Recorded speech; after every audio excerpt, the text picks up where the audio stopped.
Salam değerli izleyicilerim, kanalıma hoş geldiniz. Əməkdar artist Dilarə Əliyeva mərhum həmkarı Cabir İmanovun son vaxtlar efirə çıxmamasının səbəbini açıqlayıb. Axşam.az xəbər verir ki, aktrisa Astara YouTube layihəsində bu haqda söhbət açıb. O bildirib ki, Cabir İmanov sosial şəbəkədə yazılan şərhlərə görə verilişlərə getməkdən imtina edib. Onu hər zaman verilişlərimə dəvət edirdim.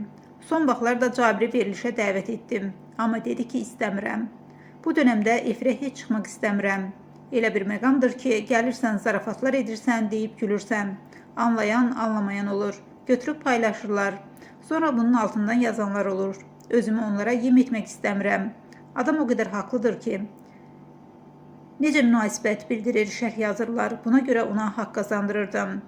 Dilarə Əliyeva Cabir İmanovun evlatlarından danışaraq, qızları Londonda təhsil alır, oğulları isə balacadır.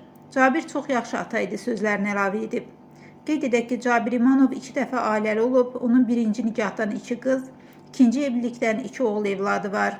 Aktyor bir neçə gün əvvəl idman zalında infarkt keçirərək dünyasını dəyişib.